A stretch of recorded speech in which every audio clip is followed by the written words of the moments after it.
La historia de los Hechos de los Apóstoles. Contexto y propósito. El libro de Hechos, también conocido como Hechos de los Apóstoles, es el quinto libro del Nuevo Testamento y una narrativa histórica que sigue la trayectoria de la iglesia primitiva después de la ascensión de Jesucristo. Escrito por Lucas, un médico y compañero de viaje del apóstol Pablo, Hechos sirve como una continuación directa de su evangelio, ambos dirigidos al excelentísimo Teófilo, con el propósito de ofrecer una narración ordenada y precisa de los eventos relacionados con la vida, muerte y resurrección de Jesús, así como la expansión del mensaje cristiano. Este libro, compuesto aproximadamente entre los años 60 y 80 después de Cristo, se enmarca en un contexto histórico crucial, el Imperio Romano. Con su red de caminos y sistemas legales facilitaba la difusión del Evangelio, mientras que el judaísmo tradicional enfrentaba tensiones internas y externas debido a la aparición del movimiento cristiano. La importancia de Hechos en el Nuevo Testamento radica en su papel como puente entre los Evangelios y las epístolas. Mientras que los Evangelios narran la vida y enseñanzas de Jesús, Hechos documenta cómo sus seguidores llevaron adelante su misión después de su partida. A través de relatos sobre la obra del Espíritu Santo, la predicación de los apóstoles y la expansión del cristianismo desde Jerusalén hasta Roma, Hechos subraya la universalidad del mensaje de salvación y el cumplimiento de la promesa divina de alcanzar a todas las naciones. Además, el libro ofrece una visión invaluable sobre la estructura, los desafíos y el crecimiento de las primeras comunidades cristianas, incluyendo su confrontación con el judaísmo establecido, su adaptación a contextos culturales diversos y su respuesta a la persecución. Entre los temas centrales de Hechos están la acción del Espíritu Santo como motor de la misión cristiana, la inclusión de los gentiles en la comunidad de fe, la fidelidad de los discípulos en medio de la adversidad y la soberanía de Dios sobre la historia humana. Estos elementos no solo dan forma a la narrativa del libro, sino que también establecen fundamentos teológicos y prácticos para la vida de la Iglesia a través de los sí y lo. En resumen, Hechos no solo registra los primeros pasos de la Iglesia, sino que también revela cómo el Evangelio trascendió barreras culturales, sociales y geográficas para convertirse en una fuerza transformadora en el mundo antiguo. La formación de la Iglesia primitiva en Hechos 1 a 7. El libro de Hechos comienza con la promesa de Jesucristo de enviar el Espíritu Santo a sus discípulos, quienes tras la ascensión del Señor esperan obedientemente en Jerusalén. En el día de Pentecostés, el Espíritu Santo desciende sobre los 120 creyentes reunidos en un aposento alto, manifestándose con sonidos poderosos y lenguas de fuego que descansan sobre cada uno de ellos.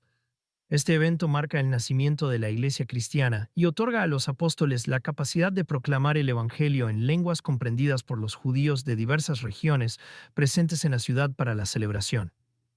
Pedro, lleno del Espíritu, dirige un sermón poderoso ante la multitud, explicando que lo ocurrido es el cumplimiento de la profecía de Joel y anunciando la muerte y resurrección de Jesús como la base de la salvación. Como resultado, 3.000 personas se convierten y se bautizan, formando la primera comunidad cristiana en Jerusalén. Esta iglesia primitiva se caracteriza por su unidad, devoción a la enseñanza de los apóstoles, la comunión, la fracción del pan y la oración. Los creyentes comparten sus bienes y viven en armonía, congregándose diariamente en el templo y en casas particulares. Además, Dios confirma la veracidad del mensaje mediante señales y milagros realizados por los apóstoles.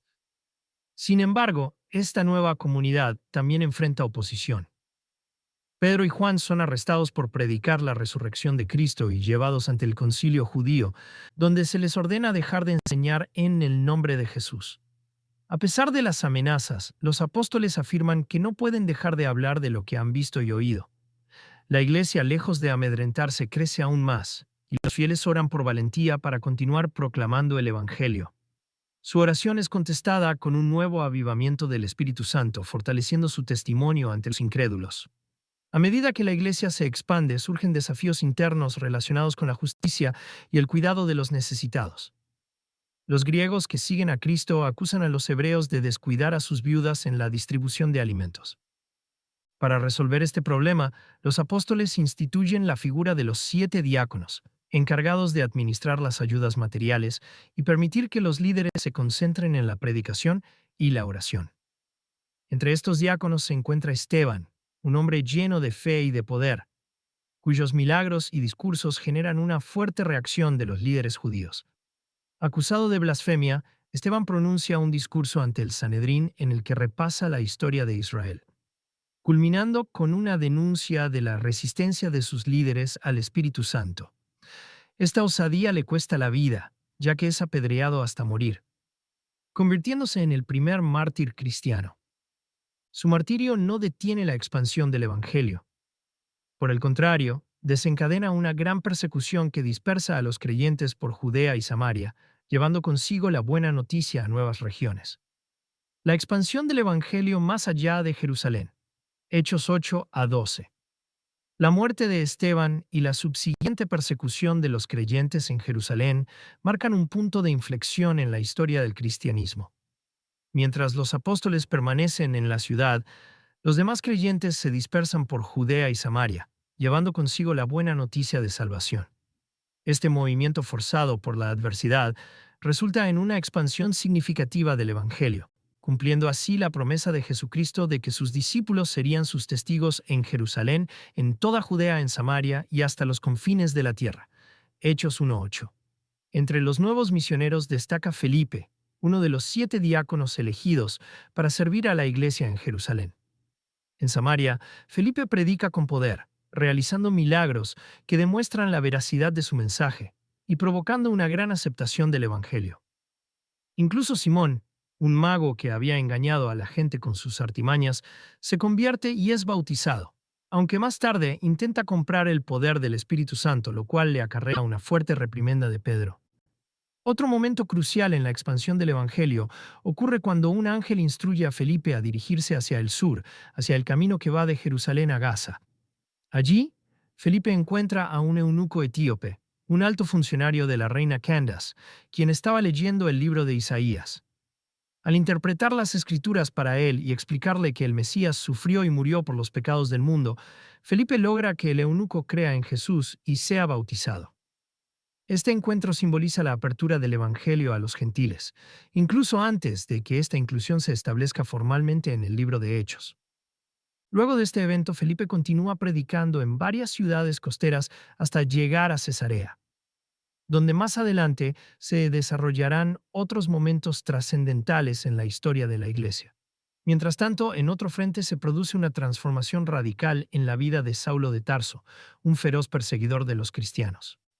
En su camino hacia Damasco con la intención de arrestar a los seguidores de Cristo, Saulo es confrontado por una luz celestial que lo abate del caballo.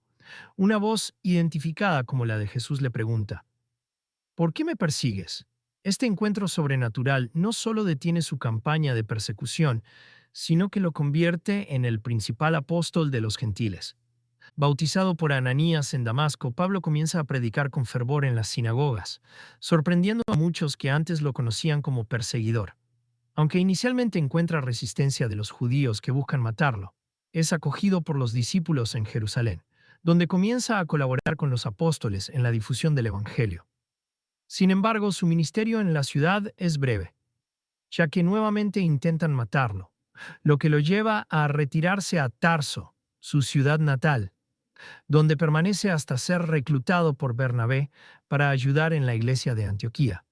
Una de las decisiones más significativas en esta etapa de la historia cristiana es la apertura formal del Evangelio a los gentiles, un paso que se concreta con la conversión de Cornelio, un centurión romano que, junto con su casa, recibe el Espíritu Santo antes de ser bautizado. Este evento, relatado en Hechos 10, desafía las expectativas judías sobre la pureza ritual y demuestra que la salvación está disponible para todos los que creen en Cristo. Pedro, inicialmente reacio a entablar relación con gentiles, es guiado por una visión en la que Dios le ordena no llamar impuro lo que él ha purificado. Al compartir el Evangelio con Cornelio y ver cómo el Espíritu Santo se derrama sobre los oyentes gentiles, Pedro reconoce que Dios no hace acepción de personas y que el mensaje de salvación es universal. Esta revelación tiene profundas implicaciones teológicas y prácticas, sentando las bases para la inclusión plena de los gentiles en la comunidad cristiana. A pesar de los avances en la expansión del Evangelio, la Iglesia sigue enfrentando persecuciones. El rey Herodes Agripa I, deseoso de complacer a los judíos, inicia una campaña de opresión contra los cristianos, ejecutando al apóstol Santiago, hermano de Juan, y encarcelando a Pedro con la intención de darle muerte. Sin embargo, durante la noche antes de su ejecución, un ángel libera milagrosamente a Pedro de la prisión, dejando asombrados a sus perseguidores. Este evento reafirma la presencia y protección de Dios sobre su iglesia, incluso en medio de la adversidad. Aunque Herodes muere poco después, víctima de una muerte repentina por no dar gloria a Dios, la iglesia continúa creciendo y extendiéndose a nuevas regiones, preparándose para la próxima fase de su misión, la predicación del Evangelio en el mundo gentil, bajo el liderazgo del apóstol Pablo. Los viajes misioneros de Pablo y la expansión del Evangelio. Hechos 13 a 20. Con la consolidación de la iglesia en Antioquía, surgió un nuevo impulso para llevar el Evangelio más allá de las fronteras judías. Los líderes de la iglesia, incluyendo profetas y maestros como Bernabé y Saulo, más tarde conocido como Pablo, recibieron una dirección divina para dedicarse exclusivamente a la misión entre los gentiles. Así comenzó el primer viaje misionero de Pablo, en compañía de Bernabé y Marcos Juan. Su itinerario los llevó primero a la isla de Chipre, donde Pablo, con un enfoque más proactivo que Bernabé, enfrentó al mago Elimas, quien intentaba impedir la conversión del procónsul Sergio Paulo. La intervención de Pablo, en la que el mago queda temporalmente ciego, impresiona profundamente al gobernador, quien acepta el Evangelio. Este evento marca un cambio simbólico en el liderazgo del ministerio, con Pablo emergiendo como figura principal en lugar de Bernabé. Desde Chipre, el equipo viaja a la región de Panfilia, en Asia Menor, donde Marcos abandona la misión, regresando a Jerusalén. Pablo y Bernabé continúan hacia Pisidia, Antioquía, donde en la sinagoga local Pablo pronuncia un sermón que resalta la obra redentora de Jesucristo y su cumplimiento de las promesas hebreas. Aunque muchos judíos y prosélitos aceptan el mensaje, los líderes religiosos locales, movidos por celos, expulsan a los misioneros de la región. No obstante, Pablo y Bernabé anuncian que, si los judíos rechazan el Evangelio, se dirigirán a los gentiles, cumpliendo así la misión universal de la salvación. Este patrón se repite en ciudades posteriores como Iconio, Listra y Derbe, donde Pablo y Bernabé enfrentan tanto acogida entusiasta como violenta oposición. En Listra, Pablo sana a un hombre cojo, lo cual provoca que los habitantes intenten adorarlos como dioses. Sin embargo, el entusiasmo inicial da paso a una persecución feroz, culminando en el apedreamiento de Pablo, quien sobrevive milagrosamente y regresa a Derbe antes de iniciar el retorno a la Antioquía.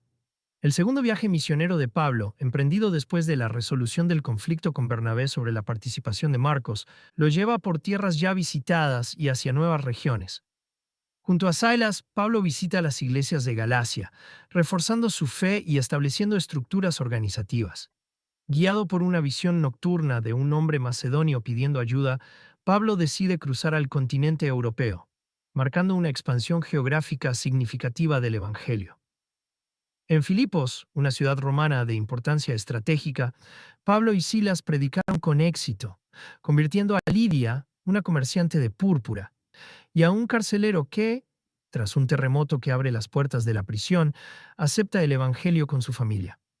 Sin embargo, el ministerio en Filipos también enfrenta resistencia, con Pablo y Silas siendo azotados y encarcelados por exorcizar a una esclava poseída por un espíritu adivino. Su liberación milagrosa y el testimonio posterior llevan a la conversión del carcelero y su casa, consolidando una de las primeras comunidades cristianas en Europa. En Tesalónica, Pablo y Silas predicaron en la sinagoga durante 3 semanas, logrando convertir a algunos judíos, a muchos griegos y a mujeres prominentes. Sin embargo, los judíos incrédulos incitan una turba que ataca la casa de Jasón, un anfitrión cristiano, y los misioneros son enviados a Berea, donde los habitantes son elogiados por su disposición para examinar las escrituras y verificar la veracidad de los mensajes. A pesar de este éxito, los opositores de Tesalónica llegan a Berea, forzando a Pablo a huir solamente a Atenas, mientras Silas y Timoteo lo siguen más tarde.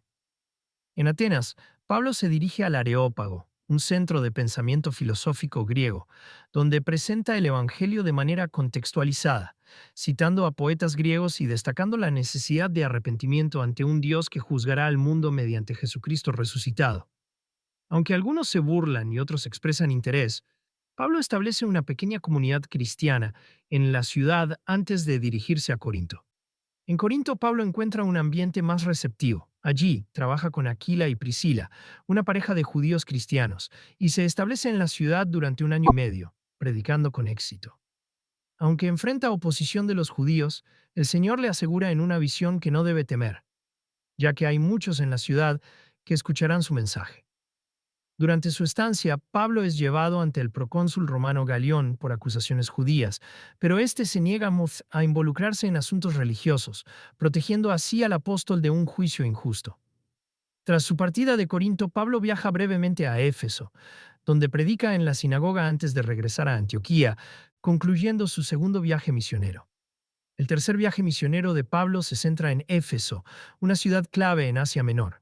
Allí Pablo predica durante 2 años en la escuela de Tirano, logrando una profunda penetración del Evangelio en toda la región. Los milagros realizados a través de Pablo, incluyendo la curación de enfermos mediante objetos que habían tocado su cuerpo, son evidencia del poder de Dios en la obra misionera. Sin embargo, el crecimiento del cristianismo provoca disturbios en el comercio local, especialmente entre los artesanos que fabrican ídolos de Artemisa, cuyo templo en Éfeso era una de las 7 maravillas del mundo antiguo. La oposición culmina en un motín encabezado por Demetrio, un orfebre, quien argumenta que el cristianismo amenaza no solo al comercio, sino también a la reputación de Artemisa. Aunque Pablo desea enfrentar personalmente a la multitud, sus compañeros lo disuaden, y el alcalde de la ciudad finalmente calma los ánimos, reafirmando la estabilidad política y religiosa de Éfeso. Durante este viaje, Pablo también fortalece las iglesias fundadas anteriormente, visitando Macedonia y Grecia, donde pasa 3 meses en Grecia, posiblemente en Corinto. Antes de regresar a Antioquía, Pablo realiza un viaje de despedida por Macedonia, Troas y Mileto, donde se reúne con los ancianos de Éfeso y les exhorta a pastorear la iglesia con integridad y vigilancia. Finalmente, Pablo emprende su retorno a Jerusalén, consciente de que enfrentará pruebas y encarcelamiento, pero decidido a cumplir su misión hasta el final. Estos viajes misioneros no solo consolidaron el cristianismo en el mundo griego y romano, sino que también sentaron las bases para la expansión futura del Evangelio, demostrando que el mensaje de salvación estaba destinado a todos los pueblos, sin distinción de raza o cultura. La prisión, los juicios y el viaje a Roma de Pablo, Hechos 21 a 28. El viaje de Pablo a Jerusalén, narrado en Hechos 21, marca el inicio de una nueva fase de su ministerio. La confrontación directa con la oposición judía y su eventual encarcelamiento. A pesar de las advertencias de profetas y creyentes que le ruegan no ir, Pablo insiste en cumplir su propósito de entregar una ofrenda a la iglesia en Jerusalén y demostrar su fidelidad a su pueblo. Al llegar, Pablo es recibido por Santiago y los líderes de la iglesia, quienes le sugieren que participe en un rito de purificación en el templo para calmar los rumores de que ha abandonado las costumbres judías. Sin embargo, su presencia en el templo provoca un disturbio cuando ciertos judíos de Asia lo reconocen y acusan falsamente de introducir a un gentil en el área sagrada. La multitud lo ataca y solo la intervención de las autoridades romanas evita que sea asesinado.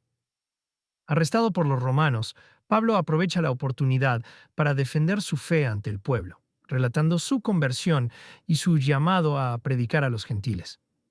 Este mensaje desata nuevamente la furia de la multitud, lo que lleva al comandante romano a interrogarlo mediante azotes.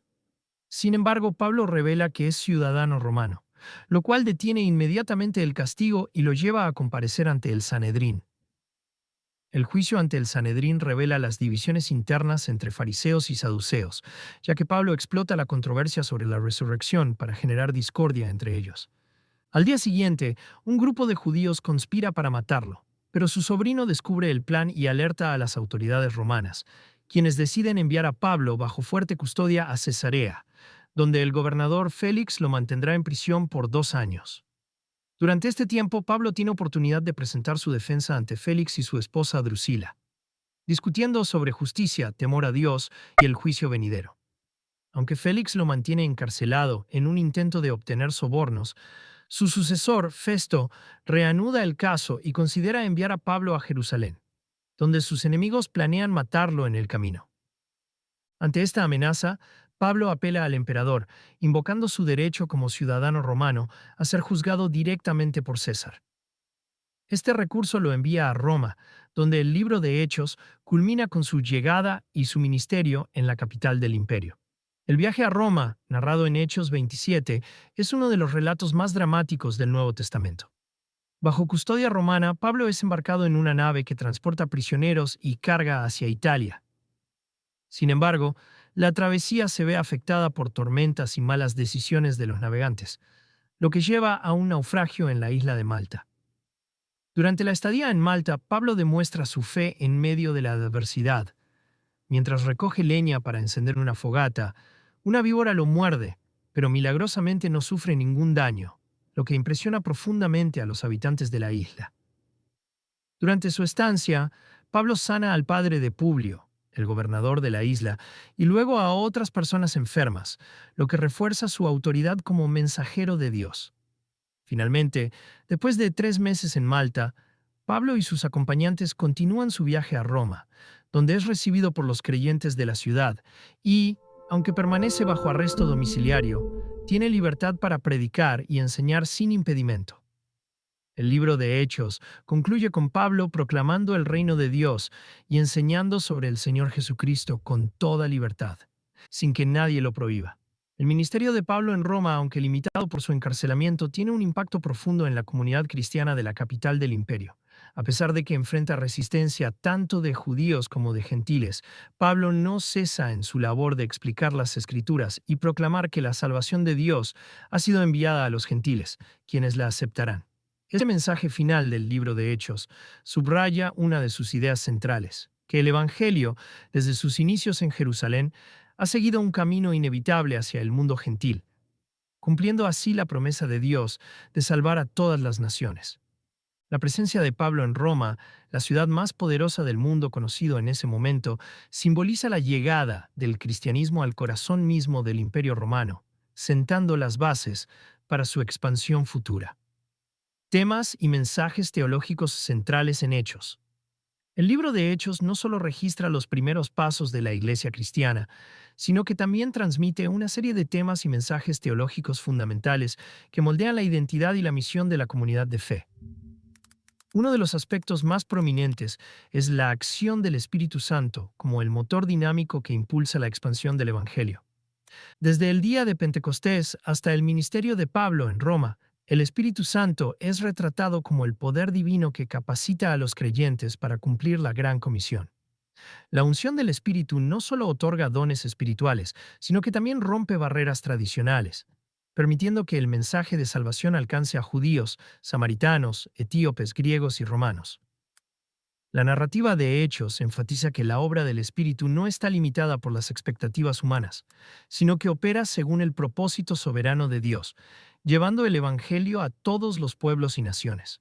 Un segundo tema central en Hechos es la inclusión de los gentiles en la comunidad de fe, un concepto que desafía las normas sociales y religiosas del mundo judío. La conversión de Cornelio, el centurión romano, y la posterior aceptación de los gentiles sin necesidad de circuncisión o cumplimiento de la ley mosaica marcan un punto de inflexión en la historia de la Iglesia. Este mensaje, aunque inicialmente controvertido, es ratificado en el Concilio de Jerusalén, donde los apóstoles y ancianos reconocen que la salvación es un don gratuito de Dios, accesible a todos los que creen en Jesucristo.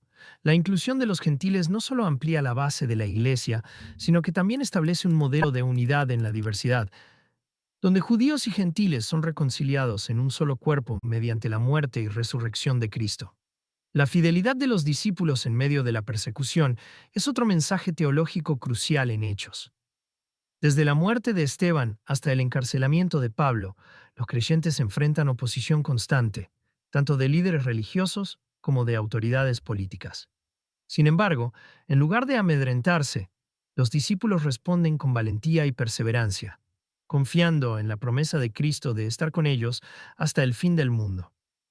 Las historias de liberación milagrosa, como la salida de Pedro de la prisión o la protección de Pablo durante su viaje a Roma, subrayan que Dios está activamente presente en la vida de su iglesia, incluso en los momentos más oscuros. Esta fidelidad no se basa en la ausencia de sufrimiento, sino en la convicción de que el Evangelio debe proclamarse a toda costa, incluso si ello implica el sacrificio personal.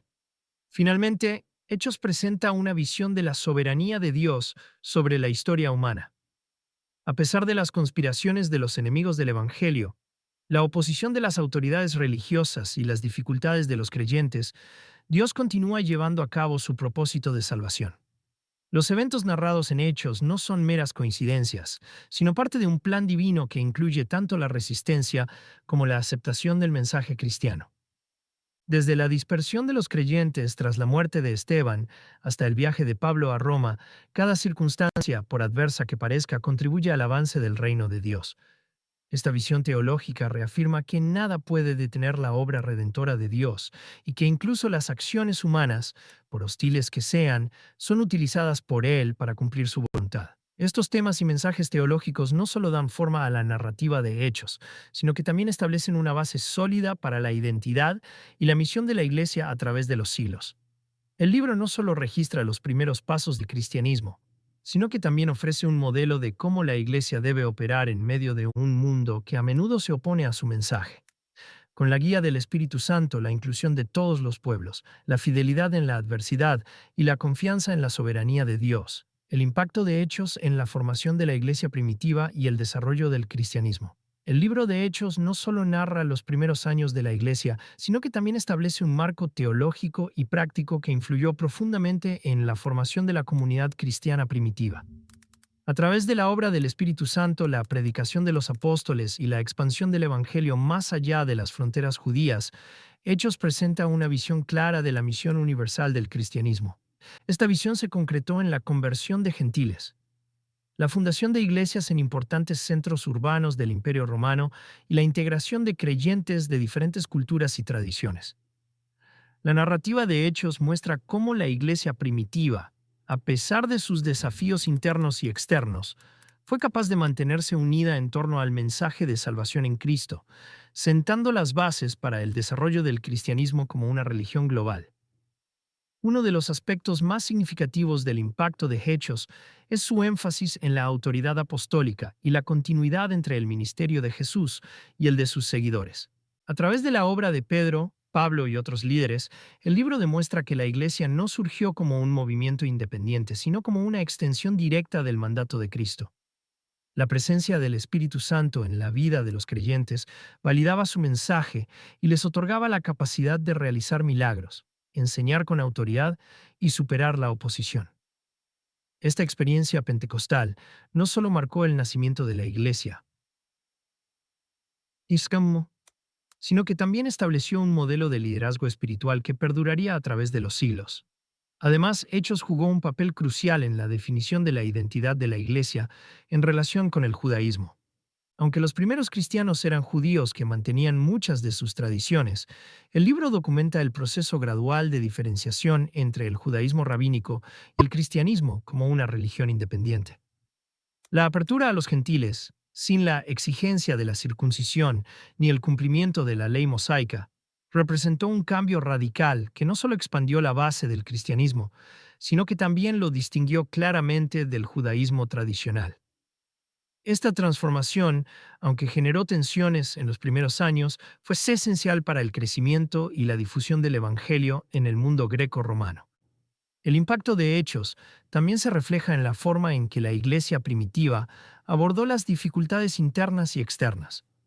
La narrativa muestra cómo los creyentes enfrentaron conflictos doctrinales, como el debate sobre la circuncisión, mediante el diálogo, el estudio de las Escrituras y la guía del Espíritu Santo. Asimismo, la respuesta a la persecución fue caracterizada por la fidelidad, el testimonio valiente y la confianza en la soberanía de Dios. Estos principios no solo fortalecieron a la Iglesia en su época, sino que también proporcionaron un modelo de resiliencia y fe que inspiraría a generaciones futuras de cristianos en medio de la adversidad. A través de su narrativa histórica, Hechos no solo registra los primeros pasos del cristianismo, sino que también establece un fundamento teológico que ha moldeado la fe y la práctica de la Iglesia a través de los siglos. Su influencia perdura en la manera en que los cristianos entienden la obra del Espíritu Santo, la misión global de la Iglesia y la unidad en la diversidad de la comunidad de fe. La importancia permanente de Hechos en la historia del cristianismo. El libro de Hechos no solo es un testimonio histórico del nacimiento y expansión de la Iglesia primitiva, sino también un texto fundamental que ha influido profundamente en la teología, la práctica y la misión del cristianismo a través de los siglos. Su narrativa, rica en detalles históricos y teológicos, ofrece una visión única del cumplimiento de la promesa de Jesucristo de enviar el Espíritu Santo para guiar y empoderar a sus discípulos. Esta promesa se cumple de manera dramática en Pentecostés, cuando el Espíritu Santo desciende sobre los creyentes, otorgándoles el poder de proclamar el Evangelio a personas de diversas lenguas y culturas. Este evento, más que un mero fenómeno sobrenatural, simboliza el inicio de una nueva era, en la que el mensaje de salvación trasciende las fronteras étnicas y religiosas, alcanzando a judíos, samaritanos, griegos y romanos. La continuidad entre el ministerio terrenal de Jesús y la labor de sus seguidores, documentada con precisión en Hechos, establece un modelo de liderazgo espiritual y misión global que sigue siendo relevante para la Iglesia contemporánea. Una de las contribuciones más significativas de Hechos es su presentación del Espíritu Santo como el motor dinámico detrás de la expansión del cristianismo. Desde la predicación de Pedro en Jerusalén hasta el ministerio de Pablo en Roma, el Espíritu Santo guía, inspira y capacita a los creyentes para llevar adelante la gran comisión. Este énfasis en la obra del Espíritu no solo fortalece la identidad y teológica de la Iglesia, sino que también proporciona un marco para entender cómo Dios continúa actuando en la historia humana. La narrativa de Hechos reafirma que la Iglesia no es un proyecto humano, sino una comunidad divinamente establecida y sostenida, cuyo propósito trasciende las limitaciones temporales y culturales. Esta visión de la Iglesia como un organismo viviente impulsado por el Espíritu Santo,